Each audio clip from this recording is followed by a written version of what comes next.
మళ్ళీ మళ్ళీ ఇది సినిమా డైలాగ్ కాదు, ఓ మహిళ వ్యాపార సూత్రం ఇది. 3 ముళ్ళు 7 అడుగులు, ఆ తర్వాత జంపింగ్ జపాన్. అది కూడా సాదా సీదాగా కాదు, కుదిరితే నగలు లేదంటే క్యాష్ తో ఉడాయిస్తుంది. ఈసారి వెళుతూ వెళుతూ భర్త తమ్ముడిని లేపుకెళ్ళింది. ఇంతకీ ఎవరా మహిళ, ఏంటా కథ? పెళ్లి చేసుకోవడం, వివాహేతర సంబంధాలు పెట్టుకోవడం ఈ మధ్య కామన్ గా మారిపోయింది. పైగా వివాహేతర సంబంధాలు కొనసాగించడానికి ఏకంగా హత్యల దాకా వెళ్లడం కూడా సర్వసాధారణంగా మారిపోయింది. ఈమె కూడా ఇంచుమించు అదే బాపతు, కాకపోతే కాస్త డిఫరెంట్.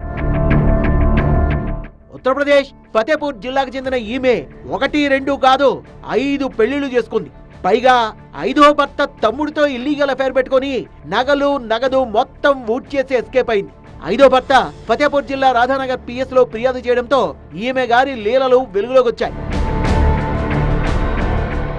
ఇతను కూరగాయల వ్యాపారి. 2024 ఏప్రిల్ 16న బందా జిల్లాలోని మర్కా పిఎస్ పరిధిలో ఉండే ఈమెను పెళ్లి చేసుకున్నాడు. కొద్ది రోజులు బాగానే ఉన్నా ఆ తర్వాత భార్య తీరులో తేడా రావడంతో భర్తకు అనుమానం వచ్చింది.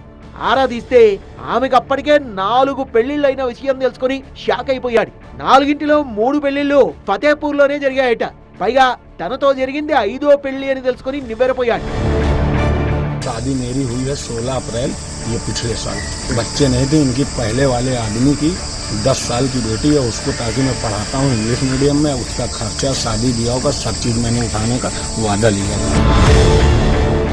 పెళ్లయిన తర్వాత తన భార్య ఎప్పుడూ సరిగా లేదంటూ ఆవేదన వ్యక్తం చేశాడు. అత్తమామల్ని ఇంట్లోకి రానిచ్చేది కాదని, అంతేకాదు మరిదితో సంబంధం పెట్టుకొని ఇంట్లో ఉన్నదంతా ఊడ్చుకెళ్ళిందని గుండెలు బాదుకున్నాడు. इन्होंने मुझको मारा पीटा, मेरे घर के अंदर घुस के सामान था, जेवर जाठी जो थी अपने मायके भिजवा दिया। मेरी जो रोज की कमाई थी पूरी पैसा मायके भिजवाया। ఊడుముళ్ళంటే లెక్కలేదు, వివాహ బంధంపై నమ్మకం లేదు, పెళ్లిని ఒక వ్యాపారంలో మార్చుకుందని మండిపడ్డాడు బాధిత భర్త. పెళ్లి చేసుకోవడం, భర్త ఆస్తుల్ని లాగేసుకుని వెళ్లిపోవడం అలవాటుగా మార్చుకుందని, మరొకరిని ఆమె మోసం చేయకముందే పోలీసులు అరెస్ట్ చేయాలని వేడుకున్నాడు. బాధితుడి ఫిర్యాదుతో కేసు నమోదు చేసిన రాధానగర్ పోలీసులు ఆమె కోసం గాలిస్తున్నామని, త్వరలోనే అరెస్ట్ చేస్తామన్నారు.